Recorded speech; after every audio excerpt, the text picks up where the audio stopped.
नमस्कार। Always top channel पे आपका हार्दिक स्वागत करता हूं और मैं नवीन सर। हम बात कर रहे थे डाइजेस्टिव सिस्टम। पार्ट 1 अपलोड हो चुका है, पार्ट 2 अपलोड हो चुका है। आज हम बात करेंगे पार्ट 3 की। इसके अंदर लीवर के कुछ पार्ट हमने अभी तक माउथ, पैनक्रियाज पढ़ चुके थे, स्टोमक पढ़ चुके थे, इसोफेगस पढ़ चुके थे। अब आगे बात करते हैं हम। देखिएगा, समझना एक एक चीज को बहुत ही प्यार से, ध्यान से, आराम से देखिएगा। हम पढ़ रहे थे स्टोमक, ये थी इसोफेगस, यहां से आया स्टोमक। मैं अलग कलर से बना रहा हूं जिससे अट्रैक्टिव लगे थोड़ा। देखिएगा, ये था स्टोमक इस प्रकार से, और मैंने इसकी धारण क्षमता बताई थी आपको, इसकी कैपेसिटी, उसके बारे में बात कर चुके थे। ये है स्मॉल इंटेस्टाइन, यहाँ से बिल्कुल इस प्रकार से बना रहा हूँ, और यहाँ से बिल्कुल इस प्रकार से स्मॉल इंटेस्टाइन, इस प्रकार से ही।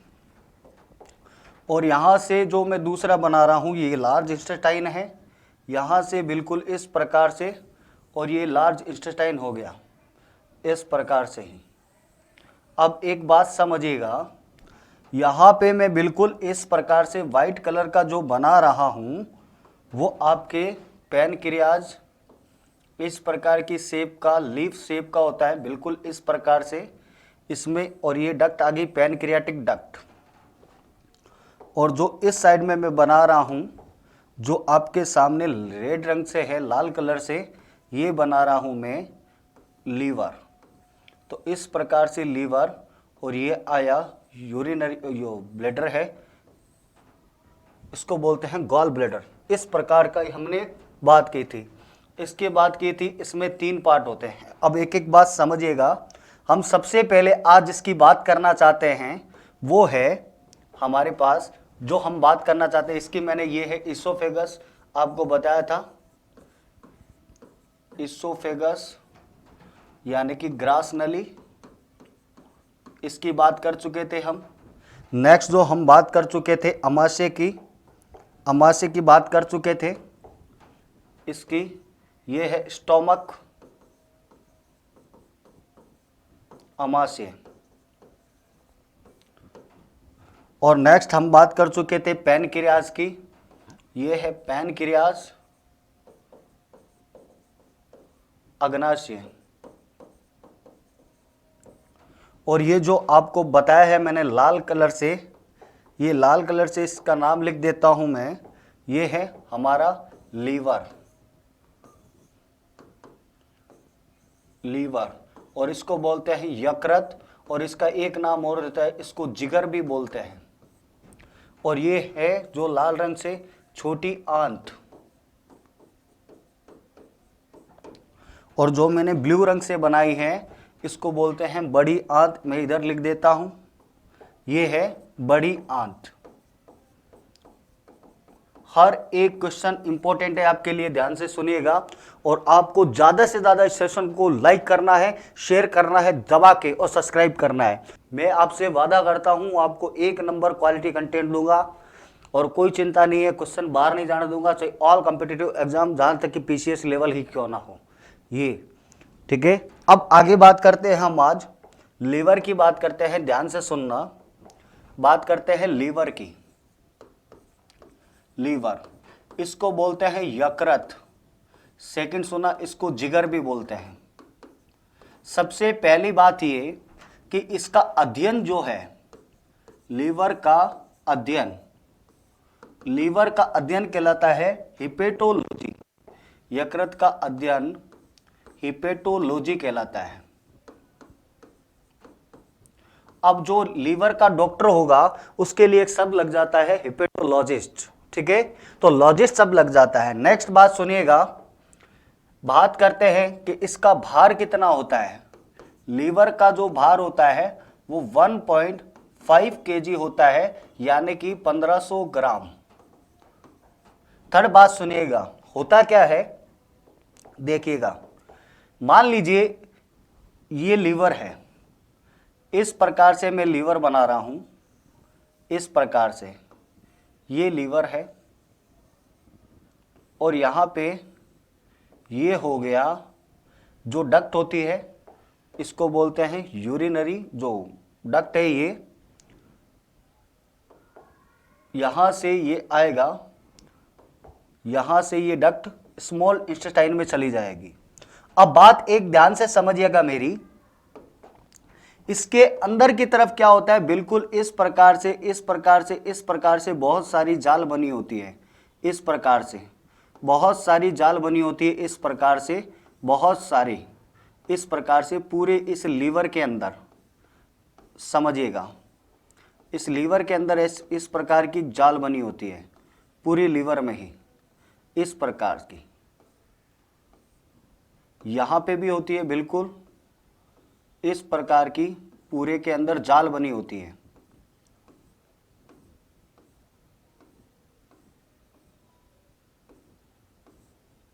अब एक बात समझिएगा, जहां पे ये जाल बनी होती है और जहां पे ये मिली होती है, जैसे इस नोड पे ये मिली है, इस नोड पे, इस लीवर के इस नोड पे जहां जहां पे ये मिलती है वहां वहां पे कोशिका होती है। ध्यान से सुनिएगा, यहां पे भी कोशिका होती है, जहां जहां पे ये मिलती है इस प्रकार से ये नोड होते हैं जहां पे बहुत सारी कोशिकाएं पाई जाती हैं, इस प्रकार से ये जो मैं बना रहा हूं ये ध्यान रखना, ठीक है।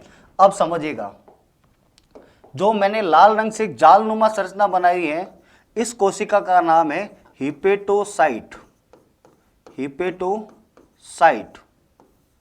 दूसरी समझना, जो मैंने येलो रंग से बना रखी है और मैं इसी रंग से बना रहा हूं, इसको बोलते हैं कुफर कोशिका, कुफर कोशिका। ये दो प्रकार की सेल्स पाई जाती है, ठीक है। अब जो मैं आपको व्हाइट कलर का जो बना रखा है इसके बारे में लिखता हूं, इसको बोलते हैं पित्ताशय, पित्ताशय। अब एक बात समझना मेरी बहुत ध्यान से, तो हमने इस प्रकार से जो बात की है कि जो लीवर होता है इसमें दो प्रकार की सेल्स होती है, एक होते हैं हिपेटोसाइट और दूसरी होती है कुफर सेल। अब बात समझिएगा, एक बहुत ध्यान से देखो, जो यकृत कोशिका है, यकृत कोशिका वो दो प्रकार की मैंने आपको बताई थी, एक और देन सेकंड नंबर, जो हिपेटोसाइट कोशिका है, समझना, जो हिपेटोसाइट है,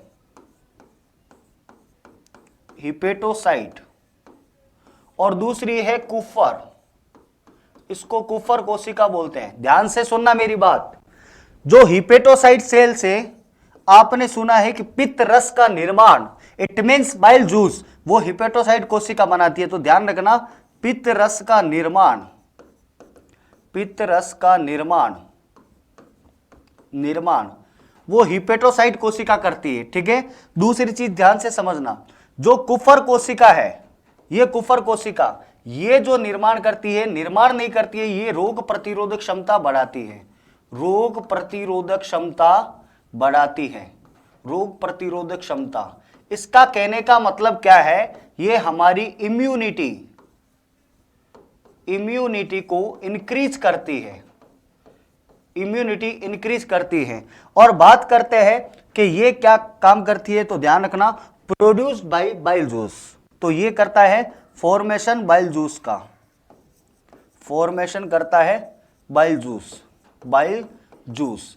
अब एक बात समझना मेरी बहुत ध्यान से, ये रोग प्रतिरोधक क्षमता बढ़ाती है और ये करता है बाइल जूस का फॉर्मेशन। अब बात ये आई कि सर बाइल जूस का फॉर्मेशन कैसे होता है, तो ध्यान से समझना, जो पित्तरस होता है, पित्तरस, इस पित्तरस के अंदर ध्यान से सुनना, सबसे मेजर इंपॉर्टेंट बात बता रहा हूं, इस पित्तरस में कोई एंजाइम नहीं होता है, कोई एंजाइम ही नहीं होता है, इसके अंदर कोई एंजाइम नहीं होता। तो सर इसके अंदर क्या होता है, इसके अंदर क्या है, वर्णक पाए जाते हैं, वर्णक।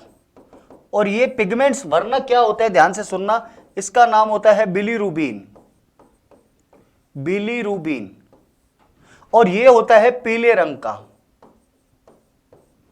दूसरी चीज एक होता है बिलुबडिन, बिलीबडिन, ये होता है हरे रंग का। अब इस प्रकार से पिगमेंट होते हैं तथा कुछ आयंस भी होते हैं, कुछ आयन होते हैं। आयन कहने का मतलब क्या है, जैसे सोडियम हो गया, पोटेशियम हो गया, हाइड्रोजन कार्बोनेट हो गया, तो ये कुछ आयंस होते हैं, इसको बोलते हैं हाइड्रोजन कार्बोनेट, ये कुछ आयंस होते हैं। अब हाइड्रोजन कार्बोनेट आपको पता है धातु है, सोडियम पोटेशियम भी धातु है, तो इस प्रकार से ये धातुओं के नेचर यानी कि इसका ऑक्साइड हमेशा क्षारीय होता है, तो इसलिए पित्तरस का जो पीएच होता है ना, वो पीएच मान पित्तरस का ध्यान से सुनना 7.7 से 8.3 होता है, ये पित्तरस के बारे में है। और बात ये आती है कि रोग प्रतिरोधक क्षमता, ये जो आप लिख रहे हो, ये कुफर सेल कैसे बढ़ाती है, यानी कि इम्यूनिटी इंक्रीज कैसे करता है। मेरी बात बहुत ध्यान से सुनना, जो व्यक्ति शराब पीता है, अल्कोहल लेता है, धीरे धीरे क्या होता है, मैं वापस आपको उस स्लाइड्स के अंदर चलता हूं आपको बताने के लिए, समझाने के लिए। देखिए क्या होता है, ये जो कुफर कोशिका है और ये पूरा जाल बना हुआ है, ध्यान से सुनना। अल्कोहल का पाचन यानी कि डाइजेशन वो तो इस स्टोमक में हो जाता है, लेकिन कुछ सेल्स क्या होती है, ध्यान से सुनना, ये जो कुफर सेल्स है जो रोग प्रतिरोधक क्षमता बढ़ाती है, ये कोशिका धीरे धीरे प्रभावित होने लगती है, यानी कि इफेक्टेड होने लगती है, ये धीरे धीरे प्रभावित होने लगती है। लेकिन इसकी भी तो कोई सीमा होगी प्रभावित होने की। ये धीरे धीरे क्या संदेश देती है, एक बात सुनिएगा, जैसे कोई व्यक्ति अल्कोहल ले रहा है तो उसका यूरिन सिक्रेशन यानी कि मूत्र जो उत्सर्जन है वो 1.5 लीटर पर डे करता है इंसान, लेकिन अगर वो अल्कोहल पदार्थ है तो आपको पता है उसकी मात्रा में बढ़ोतरी होगी। अब जैसी उसकी मात्रा में बढ़ोतरी होगी वैसे क्या होगा, जैसे अब यूरिन जो बनता है हमारे अंदर 25 ग्राम बनता है पर डे, अब उसमें क्या होगा, पानी की मात्रा ज्यादा निकलेगी, तो जैसे ही पानी की मात्रा शरीर से ज्यादा निकलेगी उसको बोलते हैं डिहाइड्रेशन यानी कि निर्जलीकरण, और शरीर में पानी की कमी हो जाएगी, और इसको बोलते हैं इंसिपिडस, बोलते हैं डायबिटीज इंसिपिडस यानी कि उदक में। मधुमेह अलग चीज है, ध्यान रखना, उसको डायबिटीज बोलते हैं, डायबिटीज मेलिटस, और ये बोलते हैं डायबिटीज इंसिपिडस यानी कि उदकमय रोग। उस कंडीशन के अंदर जो परिस्थिति, ये कंडीशन है, इसको बोलते हैं उदकमय। अब किडनी भी बेचारी कितनी सहन करेगी, किडनी को जो एक्सक्रीशन करना है यूरिन का वो तो एक लिमिट तक करेगी, वो वापस मैसेज देगी लीवर को, इस ब्रेन को, और ब्रेन से मैसेज आएगा लीवर को कि भैया तू अब धीरे धीरे खराब होना स्टार्ट कर दे, ये धीरे धीरे। तो ये कुफर सेल्स क्या होती है, धीरे धीरे इस जाल के अंदर धीरे धीरे ऐसे फैलना स्टार्ट हो जाती है, और एक लिमिट तक क्या होती है, ये फैलनी हो जाती है, और धीरे धीरे लीवर क्या होता है, ये सेल डैमेज होने लगती है। इसी प्रकार से धीरे धीरे क्या होता है, ये लीवर डैमेज की परिस्थिति आ जाती है, कंडीशन आ जाती है। अब आपको एक मोस्ट इंपोर्टेंट मेजर एक बात बताता हूं, ध्यान से सुनना। ये जो हिपेटोसाइट कोशिका है ना, ध्यान रखना, हमारे पूरे लीवर के अंदर रीजनरेशन यानी कि पुनः निर्माण की क्षमता पूरे अंग में सबसे ज्यादा लीवर में पाई जाती है, ये बात ध्यान रखना। तो मैं आपको लिख रहा हूं, ध्यान रखना, मेजर इंपोर्टेंट बात कि यकृत का पुनः निर्माण की क्षमता सर्वाधिक होती है, यानी कि हमारे बॉडी में जितने भी अंग है मैक्सिमम रीजनरेशन की क्षमता सबसे ज्यादा, पुनरुद्भवन जिसको बोलते हैं, वो होती है यकृत की। और उसी के अंदर बात करते हैं कि सबसे ज्यादा किसकी होती है, तो हिपेटोसाइट कोशिका की होती है। इसीलिए जो लीवर ट्रांसफर किया जाता है उसका कुछ हिस्सा फ्रेश लीवर का डाल दिया जाता है, और बाद में धीरे धीरे वो रिकंस्ट्रक्शन हो जाता है, यानी कि पुनः निर्माण हो जाता है। इसी प्रकार से लीवर में ये बनने वाले क्वेश्चन है, ये आप बात बहुत ध्यान से समझना। अब बात सुनना आगे, मैं नेक्स्ट बात करता हूं। देखिएगा, हमने सबसे पहले बात किया था अभी जैसे लीवर के बारे में, अब आगे चले तो लीवर के बारे में हम बात कर चुके। नेक्स्ट स्लाइड पे बात करेंगे हम कि छोटी आंत जो होती है, अब समझना ध्यान से, इधर से आया जठर रस, इधर से आया अग्नाशय रस और इधर से आया बाइल जूस यानी कि पित्त रस। अब मैं तीनों के बारे में आपको एक बार लिखाता हूं, ध्यान से समझिएगा। देखो, समझना बहुत ही ध्यान से। देखो, अब हमने लिखा, सबसे पहले मैं बात करूंगा, ध्यान रखना, पित्त रस की। पित्त रस, और इसका पीएच मान होता है 7.7 से 8.3 पीएच मान। एक बात बता देता हूं मैं आपको, आप कोई बुक में क्या दिया हुआ हो क्या नहीं, लेकिन आपको ऑथेंटिक एकदम फैक्ट्स बता रहा हूं, वो ध्यान रखिएगा। ये जो पित्त रस होता है इसको बोलते हैं इंग्लिश में बाइल जूस। Bile juice. और ध्यान रखना इसका पीएच मान होता है 7.7 से 8.3। नेक्स्ट ध्यान रखिएगा, मैं लिख रहा हूं अग्नाशय रस, इसको बोलते हैं पैनक्रियाटिक जूस। Pancreatic juice. और इसको बोलते हैं अग्नाशय रस। अग्नाशय रस। और इसका पीएच मान भी 7.4 7.7 से 8.3 पीएच होता है। नेक्स्ट समझिएगा, मैं लिख रहा हूं जठर रस, उसको बोलते हैं gastric juice. Gastric juice. Gastric juice. और इसको बोलते हैं जठर रस। इस जठर रस का पीएच मान होता है 1.2 से 1.3 पीएच। ध्यान से सुनना, इसकी प्रकृति होती है जो ये अभी आपको लिखाया है मैंने, पित्त रस। ध्यान से समझना, इसकी जो प्रकृति होती है, पित्त रस की प्रकृति, ये होता है हल्का क्षारीय। हल्का क्षारीय प्रकृति का होता है। नेक्स्ट सुनिएगा, जो मैंने अभी लिखा है, ये जो है बाइल जूस अग्नाशय रस, ये भी हल्का क्षारीय होता है। हल्का क्षारीय। और उसके बाद में चले तो अभी मैंने आपको बताया कि गैस्ट्रिक जूस यानी कि जठर रस, इसके बारे में सुनना, यह प्रबल अम्लीय होता है। प्रबल अम्लीय होता है। प्रबल अम्लीय होता है। अब एक बात सुनना मेरी, ध्यान से, बहुत ध्यान से सुनना। बाइल जूस हल्का क्षारीय, पित्त रस हल्का क्षारीय, अग्नाशय रस हल्का क्षारीय, लेकिन जठर रस देखो प्रबल अम्लीय है। अब मैं नेक्स्ट स्लाइड पे जाके आपको समझाता हूं, बहुत ध्यान से, क्या मतलब है इस चीज का, समझना। यहां से आया अग्नाशय से क्षारीय जूस, यकृत से आया पित्त रस, क्योंकि हाइड्रोजन कार्बोनेट है, कुछ आयन से वो धातु हुई, तो यहां से आया बाइल जूस, यहां से आया गैस्ट्रिक जूस। ये अम्लीय है और ये क्षारीय है, तो इसको क्या कर देगा, न्यूट्रल कर देगा। अब आपको पता है, छोटी आंत के खुद के अंदर जूस बनाती है, ये खुद जूस बनाती है, और वो जूस होता है क्षारीय प्रकृति का। तो क्षारीय प्रकृति का 3 जूस आया, एक ये आंतरिक रस खुद का, छोटी आंत का, दूसरा इस अग्नाशय का, और तीसरा यकृत का, जो इसको न्यूट्रल करके और बेसिक यानी कि क्षारीय नेचर हावी हो जाता है। तो सबसे महत्वपूर्ण क्वेश्चन ध्यान रखना, सबसे पहले यह आता है कि बताइए कि छोटी आंत में भोजन पचने के लिए कैसे माध्यम की आवश्यकता होती है, तो आप आंसर क्या करेंगे उसके लिए, क्षारीय माध्यम। उसका रीजन क्या है, मेरी बात सुनना, फूड तो इस अमाशय से आया यहां पे छोटी आंत के अंदर, लेकिन यहां से तो अग्नाशय से और इस लीवर से तो जूस आया है, खाली जूस आया है, ये बात आप ध्यान में रखना। अब बात ये आती है कि सर आपने ये तो बता दिया कि हिपेटोसाइट कोशिका, ध्यान से सुनना, गलत मत करना क्वेश्चन, मैं आपको 2 चीजें और बता रहा हूं, देखिए इसमें लिखा देता हूं, बहुत ध्यान से देखिए, इसमें लिखा रहा हूं, यकृत जो है पित्त रस का निर्माण करता है, निर्माण करता है,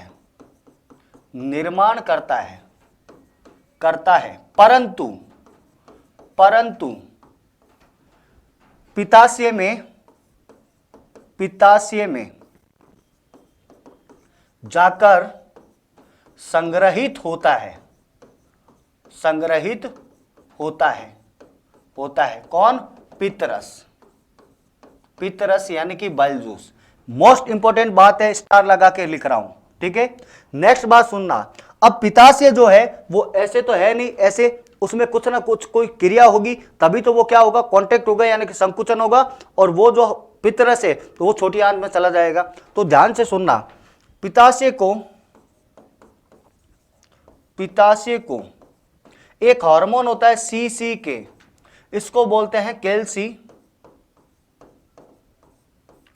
कैल्सीसिस्टोकाइनिन, कैल्सीसिस्टोकाइनिन, ये हार्मोन जो है इसको संकुचन करता है, इसको संकुचन करता है। और जैसे ही ये संकुचन करेगा वैसे ही क्या होगा, छोटी आंत के अंदर जूस चला जाएगा। ये देखिए, ये देखिए, ये हार्मोन इसको क्या करेगा, ये संकुचन करेगा, इसको संकुचन करेगा। जैसे ही ये संकुचन करेगा कांटेक्ट, और ये जूस चला जाएगा। अब एक बात बताओ, bile juice, pancreatic juice, gastric juice जहां आके मिल गए, कहां मिल गए, छोटी आंत के अंदर। अब बात करते हैं छोटी आंत की। देखिए नेक्स्ट बात करते हैं छोटी आंत। सबसे पहले सुनिएगा, अब मैं बात करता हूं छोटी आंत। देखिए छोटी आंत, इसको बोलते हैं स्मॉल इंटेस्टाइन। समझना, सबसे पहले अगर इसकी पूछता है कि लंबाई कितनी होती है, इसकी लंबाई होती है 6 से 7 मीटर। अगर आपको एग्जैक्टली लगाना है तो आप 7 मीटर लगा देना। नेक्स्ट बात सुनना, यह पूछा जाता है कि इसका जो व्यास है, इसका डायामीटर वो कितना होता है, तो इसका होता है 2.5 से 3.5 सेंटीमीटर। इसके डायामीटर के हिसाब से इसको छोटी आंत और बड़ी आंत बोला जाता है। अब बात सुनना मेजर, छोटी आंत में भोजन पचने के लिए अलग से लिख रहा हूं, ध्यान रखना, भोजन पचने के लिए क्षारीय माध्यम की आवश्यकता होती है। क्षारीय माध्यम की आवश्यकता होती है। अब ध्यान से सुनना, अब मैं आपको लिख रहा हूं यहां नेक्स्ट पे कि छोटी आंत के भाग, तो बहुत ध्यान से समझना। छोटी आंत के भाग, छोटी आंत के जो भाग होते हैं वो 3 प्रकार के होते हैं, 3 टाइप के हैं, समझना ध्यान से। सबसे पहले जिसको बोलते हैं ड्यूओडिनम,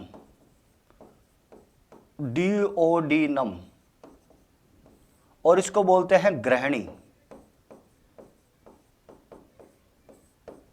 दूसरा होता है, उसको बोलते हैं अग्र क्षुद्रांत, और इसको बोलते हैं जेजुनम, इसको बोलते हैं अग्र क्षुद्रांत। तीसरा होता है, उसको बोलते हैं इलियम, और इसको बोलते हैं क्षुद्रांत। अब एक बात ध्यान से समझना, बहुत ध्यान से देखो, मैं पीछे लेके जा रहा हूं इस डायग्राम पे, समझना। ये जो आपको बिल्कुल इस प्रकार पे डायग्राम में जो अमाशय जहां पे खत्म होता है वहां पे आपको ऐसे सी प्रकार की छोटी आंत की संरचना दिख रही है। बिल्कुल मैं अलग पेन से दिखा देता हूं, इस प्रकार से ये सी प्रकार की, जो ये सिर्फ सी प्रकार की संरचना है, इसको कहते हैं ड्यूओडिनम। और जो कुंडली नुमा संरचना है इसको बोलते हैं जेजुनम, और यहां का जो हिस्सा है इसको बोलते हैं इलियम। अब इन तीनों के कार्य, इन तीनों के फंक्शन बताऊंगा। अब एक बात सुनिएगा, मेजर इंपॉर्टेंट बात, मैं अलग पेन से बना देता हूं। देखो यहां पे इस जगह पे एक पेशी लगी होती है, इसको बोलते हैं लवर इसोफेगस,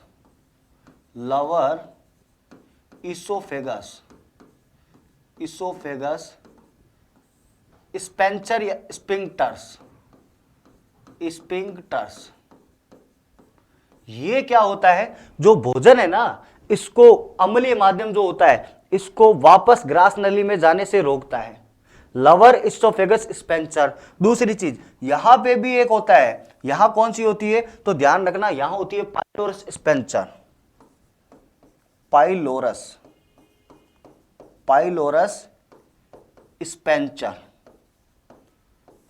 स्पेंचर होती है। इसका काम होता है जो अम्लीय भोजन है इसको इस छोटी आंत में जाने से रोकना जब तक वो पूरा डाइजेशन नहीं हो जाता।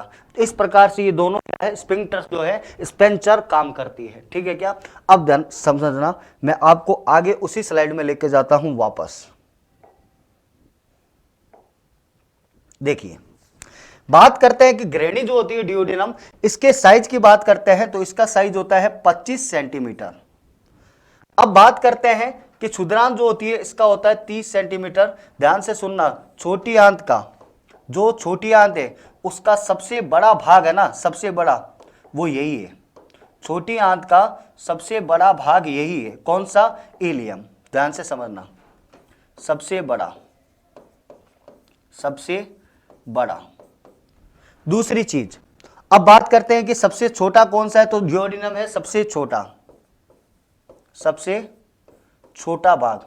अब दिमाग में आपके ये आएगा कि देखो सर, अगर मैं 600 मीटर मानता हूं, 6 मीटर मानता हूं, तो इसको आप सेंटीमीटर में बदलोगे तो 600 सेंटीमीटर हो गया। अब बात ये आती है कि सर 25 और 30, 55 इसमें से घटा दो। अगर मैं 55 घटा देता हूं तो 5 और यहां बचा 9, 5 4, तो ये तो सर 545 सेंटीमीटर हो गया। ये क्षुद्रांत तो 545 सेंटीमीटर की होनी चाहिए ना सर। ये ऐसा नहीं होता है एक्चुअल में, मैं आपको बता देता हूं, ये बहुत एक कॉइल रूप में होता है, कुंडली रूप में होता है 545 सेंटीमीटर। और ये जो होता है कुंडली शेप में होता है, जो खुली लेंथ होती है उसमें मापा जाता है इसको। तो ध्यान से सुनना, आपको पूछा जाए कि छोटी आंत का सबसे छोटा भाग कौन सा है, तो बात करोगे ड्यूडेनम। और बात करोगे सबसे बड़ा भाग कौन सा है, तो इलियम। और जेजुनम क्या होता है, ये कुंडली के रूप में होता है। अब तीनों के कार्य बताऊंगा मैं आपको, और एक और बात बताऊंगा, इसकी शेप बताऊंगा। सबसे पहले समझिएगा, देखिए मैं नेक्स्ट चल रहा हूं। इस प्रकार से क्या होती है, इस प्रकार से इसकी आकृति बना रहा हूं। ये मान लीजिए छोटी आंत है, इसके अंदर की तरफ इस प्रकार की, इस प्रकार से एक संरचना पाई जाती है, इस प्रकार की संरचना पाई जाती है, इस प्रकार की।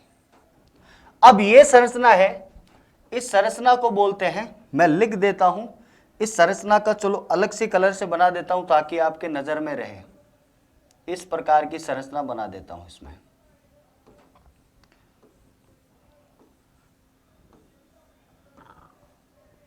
ये छोटी आंत के अंदर वाले हिस्सा है, ध्यान से सुनना। इस संरचना को बोलते हैं लीबर कोन प्रगुहिका, लीबर कोन प्रगुहिका। दूसरी चीज, इसके जस्ट बाहर की तरफ इस प्रकार की छोटी छोटी छोटी छोटी, इस प्रकार से छोटी छोटी छोटी छोटी पूरे में ग्रंथियां पाई जाती है। मैं पूरा तो नहीं बनाऊंगा लेकिन अभी बता देता हूं, ऐसे ग्रंथियां पाई जाती है। इस ग्रंथि को बोलते हैं, ध्यान से सुनना, इस ग्रंथियों को या तो आपको गॉबलेट कोशिका मिलेगा और या फिर मिलेगा ब्रूनस ग्रंथियां, ब्रूनस ग्रंथियां। अगर ब्रूनस ग्रंथियां नहीं मिलता है तो प्रायोरिटी ब्रूनस ग्रंथियां है, नहीं मिलता है तो आप गॉबलेट कर देना, गॉबलेट कोशिका। लेकिन प्रायोरिटी किसकी है, ब्रूनस की है, यह मैं आपको पहले बता रहा हूं। ठीक है क्या? ये छोटी आंत की है। अब एक बात समझिएगा, मैंने आपको छोटी आंत के 3 भाग बताए थे। सबसे पहला भाग बताया था डिओडिनम, डिओडिनम। दूसरा बताया था जेजुनम, जेजुनम। और तीसरा बताया था इलियम, इलियम। इस प्रकार के 3 भाग। अब मैं बात करता हूं कि इसके कार्य कौन कौन से हैं, बहुत ध्यान से समझना। इसके जो कार्य है ना, सबसे पहले ध्यान से सुनना, अगर आपको पूछा जाए कि सर्वाधिक पाचन कहां होता है, तो सभी रस आके डिओडिनम में मिलते हैं, ध्यान रखना। तो ये सर्वाधिक पाचन भी यही होता है। तो मैं लिख देता हूं कि सर्वाधिक पाचन, पाचन यही होता है, यही होता है।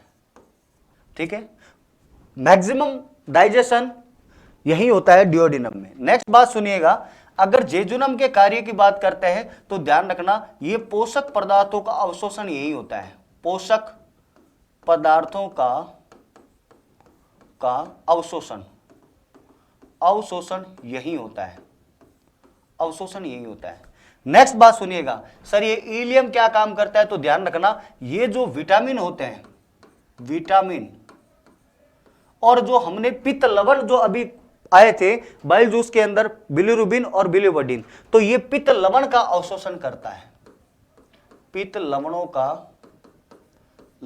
का अवशोषण करता है।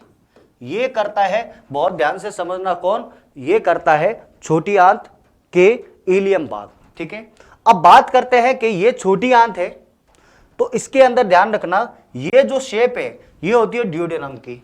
इससे जस्ट आगे की तरफ चलते हैं हम, तो बिल्कुल इस प्रकार की एक संरचना पाई जाती है। इसके आगे इस प्रकार की सब में संरचना पाई जाती है। इस प्रकार से, ये जो मैं अलग पेन से दिखा रहा हूं, इस प्रकार की एक संरचना होती है। इसमें क्या होता है फिर? बिल्कुल इस प्रकार के और रेशे होते हैं, इस प्रकार के रेशे पाए जाते हैं।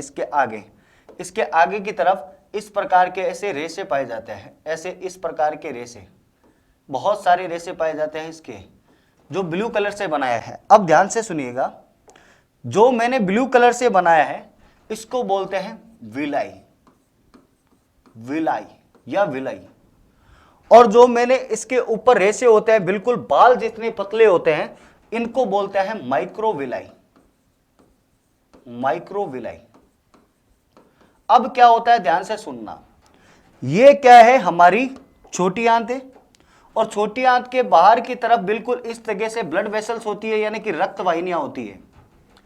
ये विलय और माइक्रोविलय न्यूट्रिशन का क्या करेगा? ऑब्जॉर्वेशन करेगा, अवशोषण करेगा और सीधे ब्लड में छोड़ देगा। इस प्रकार से सीधे ब्लड में छोड़ देगा। तो बताओ, पोषक पदार्थों को अवशोषण किया किसने? इस जेजोनम में, और सीधा किस में छोड़ दिया है? रक्त में। इस प्रकार का यह क्या करता है? अवशोषण करता है। ठीक है, तो इससे बनने वाले क्वेश्चन क्या पूछेगा? मेरी बात सुनना, आपको पूछेगा लीबर कोन प्रौद्योगिका किसका भाग है? छोटी आंत का। माइक्रोविलय और विलय किस में पाई जाती है? छोटी आंत में। भ्रूणस ग्रंथियां कहां पाई जाती है? छोटी आंत में। अगर ये नहीं मिलता है, एक्चुअल में ये लार्ज इंटेस्टाइन यानी कि बड़ी आंत में होता है, नहीं मिलता है तो आप क्या करोगे? भ्रूणस ग्रंथियां। और ध्यान से सुनना, इसका काम ये होता है, ये श्लेष्मा का स्त्रावण करता है।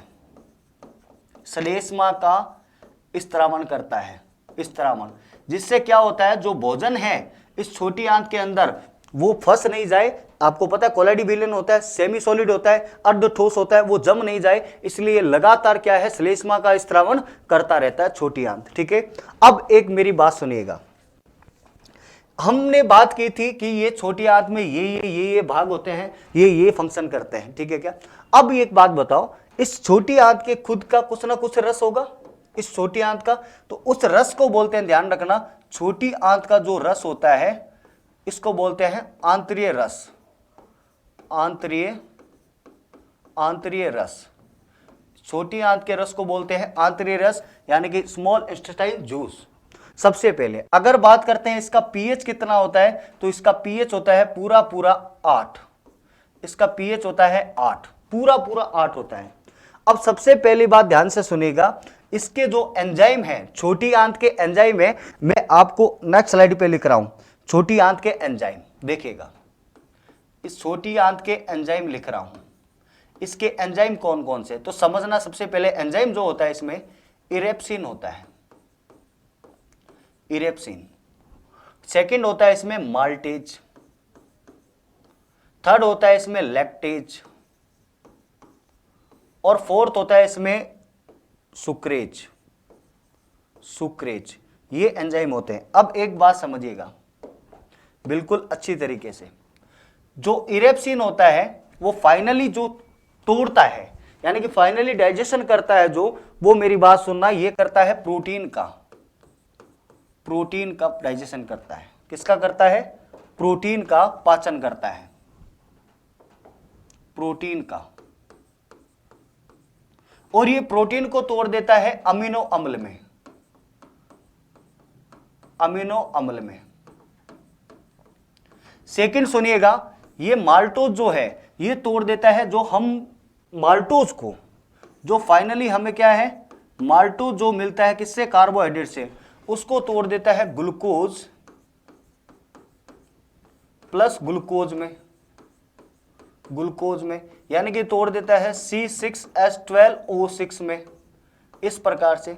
नेक्स्ट बात करते हैं हम, जो लैक्टोज है, ये लैक्टोज तोड़ देता है, जो दूध के अंदर लैक्टोज होता है उस लैक्टोज को तोड़ देता है ग्लूकोज, ग्लूकोज प्लस फ्रैक्टोज में, फ्रैक्टोज में, ठीक है।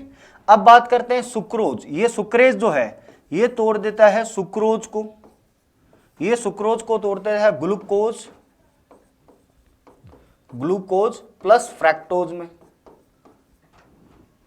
थोड़ा सा यहां पे क्या होगा, एक सेकंड रुकिएगा, ये फ्रैक्टोज में नहीं, ये तोड़ता है गैलेक्टोज में, गैलेक्टोज में, गैलेक्टोज, और ये तोड़ देता है फ्रैक्टोज में। अब एक बात ध्यान से सुनना, आपने देखा कि अमाशय के अंदर प्रोटीन का पाचन किया पेप्सिन, अग्नाशय रस में प्रोटीन का पाचन किया ट्रिप्सिन, और छोटी आंत में कर रहा है इरेप्सिन। तो बहुत ध्यान से समझिएगा, मैं आपको लिखाऊंगा कुछ चीजें, बहुत ध्यान से समझिएगा। तो ये जो है सुक्रोज, ग्लूकोज, गैलेक्टोज, फ्रैक्टोज, इस प्रकार के ये क्या होता है, छोटी आंत का जो एंजाइम होता है वो फाइनली इसको ग्लूकोज ग्लूकोज ग्लूकोज ग्लूकोज में तोड़ देता है, और हमारे बॉडी का ईंधन, हमारे बॉडी का फ्यूल, हमको चलने के लिए वो हमारा होता है ग्लूकोज ही, ठीक है।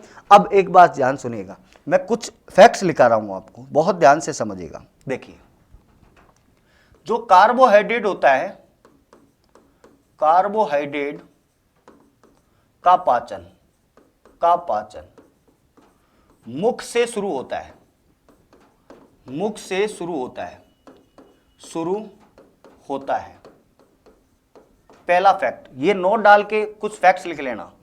सेकेंड नंबर सुनिएगा, प्रोटीन का पाचन, प्रोटीन का पाचन, पाचन अमाशय से शुरू होता है, अमाशय से शुरू होता है, शुरू होता है। नेक्स्ट सुनिएगा, नेक्स्ट मैं आपको लिखा रहा हूं कि वसा का पाचन, वसा का पाचन वो छोटी आंत से शुरू होता है, छोटी आंत से शुरू होता है, शुरू होता है।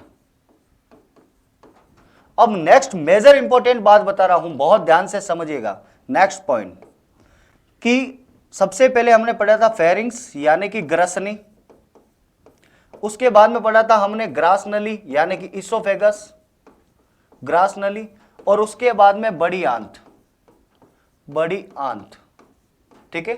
ये तीन चीज, ये क्या है, अंग है, ध्यान रखना। आंत, इसमें कोई पाचन नहीं होता है, इसमें कोई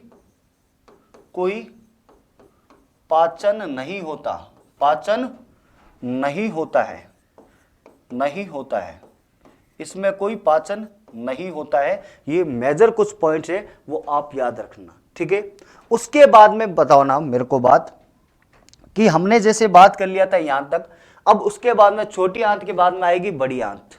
तो ध्यान से समझना, जो बड़ी आंत होती है, बड़ी आंत, बड़ी आंत, इसके भी तीन भाग होते हैं। बड़ी आंत पहले को बोलते हैं सिकम, सिकम, सेकंड होता है कॉलन, और तीसरा होता है रेक्टम, रेक्टम, ठीक है। जो ये सिकम होता है इसको हिंदी में बोलते हैं, इसको सिकम को बोलते हैं अंधनाल, अंधनाल, और ये जो कॉलन होता है इसको बोलते हैं वृहदांत्र, वृहदांत्र, और जो नेक्स्ट रेक्टम होता है इसको बोलते हैं मलाशय। अब एक बात सुनना, इस बड़ी आंत की टोटल जो लंबाई होती है वो होती है 3 से 4 मीटर, और आपको एग्जैक्टली पूछता है तो आप 3 मीटर कर देना। अब बात सुनिएगा नेक्स्ट, अगर बात करता हूं इसका व्यास कितना होता है, तो इसका व्यास 3.5 से 4.5 सेंटीमीटर व्यास होता है, इसीलिए इसको बड़ी आंत बोला जाता है, ठीक है। अब बात करते हैं ये वृहदांत्र जो होता है इसके कितने भाग होते हैं, तो मेजरली इसके ध्यान रखना, इस वृहदांत्र के 4 भाग होते हैं। आरोही, आरोही वृहदांत्र, अवरोही,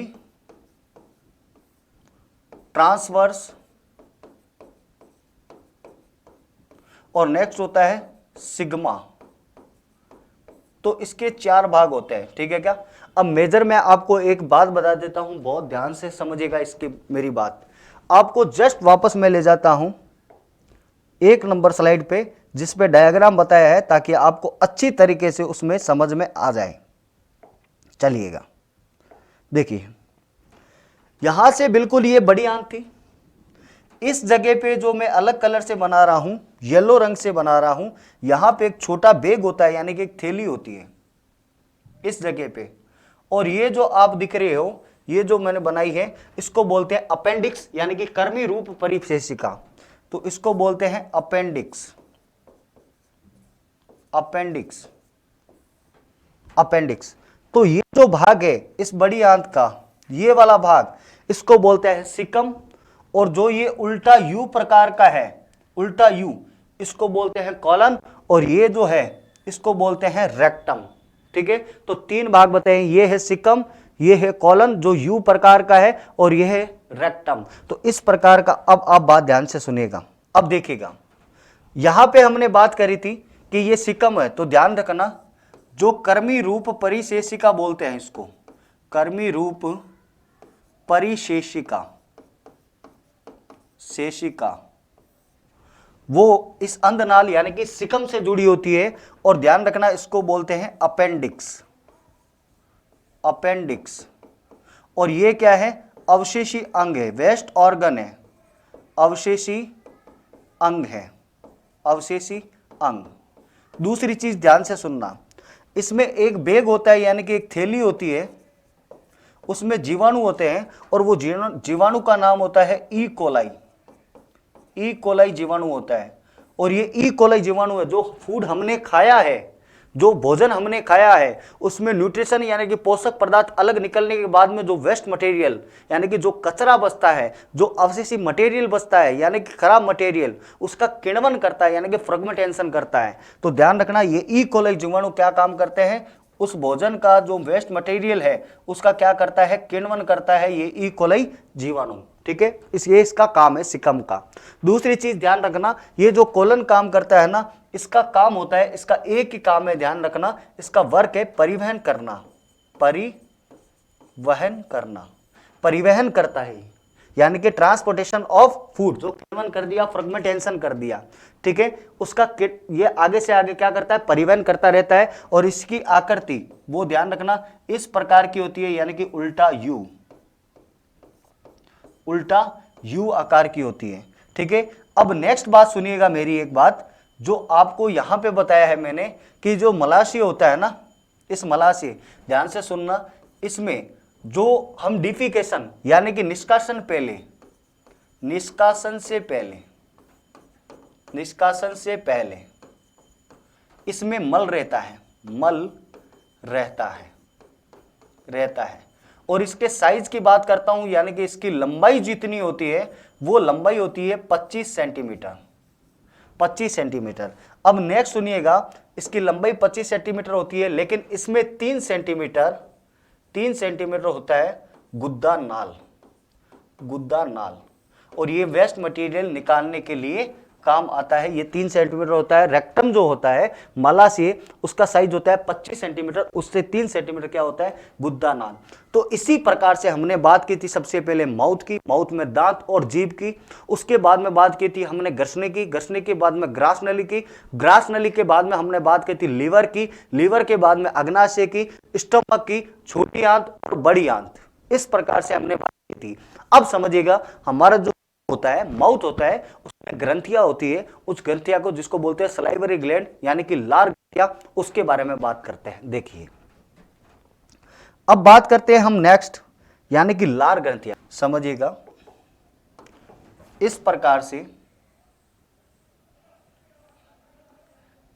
से माउथ हो गया और इस प्रकार से हमारा माउथ हो गया। अब समझना, इस जगह पे मान लीजिए कान है, ये कान, इसके जस्ट पास में बिल्कुल इस प्रकार से त्रिभुजाकार एक ट्रायंगल शेप में ग्रंथि होती है, इस प्रकार की, इस प्रकार की ग्रंथि होती है।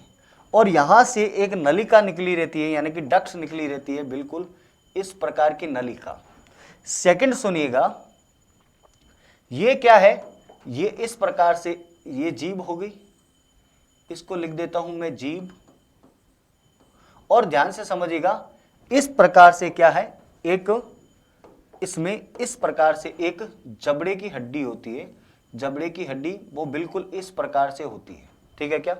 अब एक बात समझना, इस जीभ के नीचे भी ग्रंथियां पाई जाती है, बिल्कुल इस प्रकार से ग्रंथियां पाई जाती है इसके जीभ के नीचे। ये जो जबड़ा है इसके नीचे इस प्रकार की ग्रंथियां होती है और यहां से भी नलिका निकली रहती है। दूसरी चीज ध्यान रखना, ये जो जीभ होती है इसके नीचे भी ग्रंथियां पाई जाती है जो इस प्रकार से होती है और जीभ के नीचे क्या है, डक्ट्स निकली रहती है। अब एक बात ध्यान से समझिएगा, जो ये ग्रंथि है इसको बोलते हैं पैरोटिड, यानी कि कर्णपूर्व, या इसको बोलते हैं पैरोटिड ग्रंथि, ठीक है। दूसरी, जो इसमें आप नलिका देख रहे हो, ये इस नलिका को बोलते हैं स्टेंसन नलिका, ठीक है।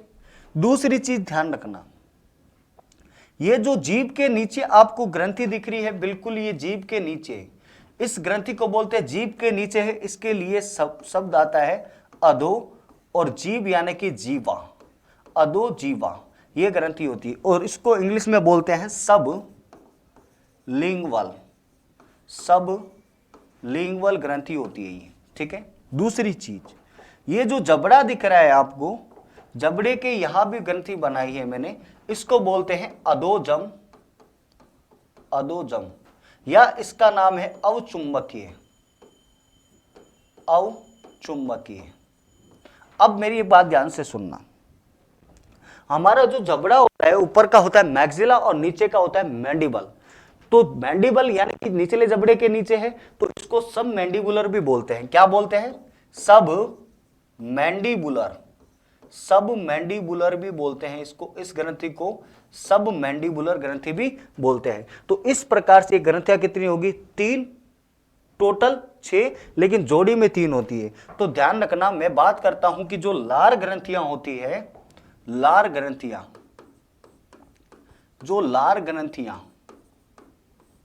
वो होती है कुल 6। अगर बात करता हूं कि जोड़ी में, तो जोड़ी में होती है दोनों तरफ बिल्कुल 3, इधर भी होती है और इधर भी होती है जबड़े में नीचे। अब बात सुनिएगा मेरी ध्यान से, कि अगर बात करता हूं कि सबसे बड़ी जो होती है, सबसे बड़ी वो होती है पैरोटिड। कौन सी होती है? पैरोटिड, यानी कि कर्णपूर्व। अगर बात करता हूं कि सबसे ज्यादा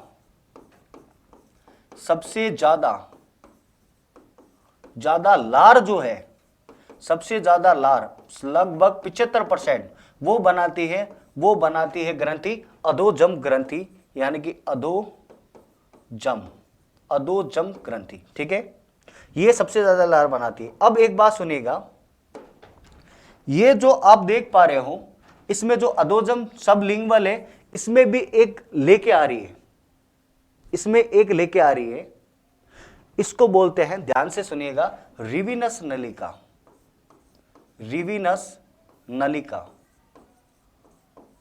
नलिका। और जो सब मैंडिबुलर है, इसमें जो लेके आ रही है, जो इसको बोलते हैं वाहर्सन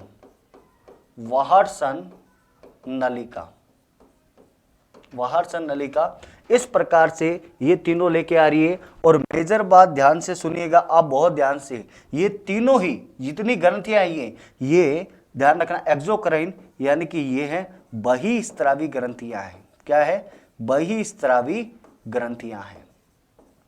बहिस्त्रावी ग्रंथि है, ये सारी बहिस्त्रावी ग्रंथि है। मैंने आपको इसका डायग्राम, क्या लोकेशन, क्या क्या होता है, सबसे बड़ी कौन सी है, ये आपको बता दी मैंने, ठीक है। अब एक बात और ध्यान से समझिएगा, आप आगे की तरफ देखिए। अब बात करते हैं मुंह में जो ये लार ग्रंथि है, यानी कि सलाइवरी ग्लैंड से ये लार उत्पन्न करेगी। तो इस लार के अंदर क्या क्या होता है वो ध्यान से सुनना। इस लार के अंदर होता है एंजाइम, एंजाइम। और वो एंजाइम कौन कौन सा होगा, तो ध्यान से सुनना, टाइलिन होता है। अगर टाइलिन ऑप्शन में नहीं है तो इसको कर देना अमाइलेज, अमाइलेज। दूसरा एंजाइम जो होता है इसमें होता है लाइसोजाइम, लाइसोजाइम एंजाइम। इनके फंक्शन बताऊंगा मैं आपको, क्या क्या फंक्शन करते हैं ये, ठीक है। दूसरा इसमें और क्या होता है, तो इसमें कुछ मिनरल्स होते हैं, जैसे सोडियम, पोटेशियम हो गया, ये कैल्शियम हो गया, कुछ लार के अंदर जैसे सोडियम हो गया, क्लोरीन हो गया, HCO3 हो गया, इस प्रकार से एंजाइम होते हैं, ठीक है। और ध्यान से सुनिएगा, हमारी जो लार होती है ना, इसमें 99% पानी होता है और 1% एंजाइम होता है, 1% एंजाइम होता है, इस प्रकार से, ठीक है। अब मैं आपको एक नेक्स्ट बात बता देता हूं बहुत ध्यान से। जो एंजाइम होता है, यानी कि जैसे ये टाइलिन एंजाइम है, टाइलिन नहीं मिलता है ऑप्शन में तो आप अमाइलेज कर देना। ये जो पाचन करता है ना, ध्यान रखना, ये कार्बोहाइड्रेट का करता है, कार्बोहाइड्रेट, यानी कि इसको बोलते हैं स्टार्च या इसको बोलते हैं मंड, ये। और टाइलिन एंजाइम जो तोड़ता है, ये तोड़ देता है इसको माल्टोज में, माल्टोज में। अब सेकंड समझिएगा, अब होता क्या है, मुंह के अंदर एक लाइसोजाइम एंजाइम भी बताया आपको, ये लाइसोजाइम एंजाइम है, ये लाइसोजाइम एंजाइम जो है, ये लाइसोजाइम एंजाइम जो है, ये क्या है, कीटाणुओं को नष्ट करता है। तो ध्यान रखना, ये 75% जो कीटाणु है, बैक्टीरिया है, कीटाणुओं को नष्ट कर देता है, कीटाणुओं को नष्ट करता है, नष्ट करता है। अब बात रही कि 25% कौन करता है, ये 25% कीटाणुओं को, 25% कीटाणुओं को HCl यानी कि हाइड्रोक्लोरिक अम्ल जो अमाशय में नष्ट कर देता है, कीटाणुओं को अमाशय में नष्ट कर देता है। इस प्रकार से क्या काम करता है, ये फंक्शन काम करता है, ठीक है। अब एक बात सुनिएगा मेरी, ये सारे एंजाइम हो गए, ये सारा क्या क्या होगा, मैं एकदम एग्जाम पॉइंट ऑफ व्यू से, ओरिएंटेड के बेस से पढ़ा रहा हूं आपको। ध्यान रखना, इस दुनिया में ज्ञान बहुत है, लेकिन आप क्या क्या पढ़ोगे, पढ़ो वो जिससे सिलेक्शन के नजदीक आओ, वो मत पढ़ो जिससे ज्ञान बढ़े। हाँ ठीक है, कॉन्सेप्ट जरूरी होता है, लेकिन पढ़ो वो जो एग्जाम ओरिएंटेड आपको क्वेश्चन मिले। अब वो एज नहीं ज्ञान बढ़ाने की, वो टाइम होता है ग्रेजुएशन में, जो स्कूल लाइफ होती है, जो कॉलेज लाइफ होती है, उसमें ज्ञान बटोरने का। कॉन्सेप्ट क्लियर करो, ज्ञान कॉन्सेप्ट वाइज पढ़ो, लेकिन वो मत पढ़ लो जो एग्जाम के काम का नहीं है। तो एग्जाम पॉइंट ऑफ व्यू से एग्जाम ओरिएंटेड बिल्कुल पढ़िए, ताकि आपको नौकरी लगने के लिए ज्यादा नजदीक आओ उस चीज के। फालतू टाइम वेस्ट, अब टाइम वेस्ट करने का समय नहीं है, अब आप खुद मैच्योर हो, अब पढ़ाई करो धीरे धीरे, अब वो जो जॉब के नजदीक आओ। अब क्या है, घूमना फिरना, ये सारी चीज ये जीवन में जो चली गई उससे डबल आएगी जब आप एक सिलेक्शन पोस्ट पे एक आप पद ग्रहण कर लोगे। उसके बाद में आपको जो करना है वो करिएगा, आपको कोई कुछ नहीं बोलेगा, आपकी लाइफ सेटल है। पीछे जो भी आएगा, बीवी बाल बच्चा जो भी होगा XYZ, उनकी भी लाइफ सेटल होगी, आपकी इमेज बढ़ेगी। धन्यवाद, फिर मिलते हैं नेक्स्ट सेशन में। रेस्पिरेटरी सिस्टम यानी कि श्वसन तंत्र, चैनल को सब्सक्राइब करना, लाइक करना, वीडियो को मैक्सिमम स्टूडेंट शेयर करो, ताकि क्या है, थोड़ा उनका भी भला हो सके, बच्चों स्टूडेंट का भी भला हो सके। धन्यवाद।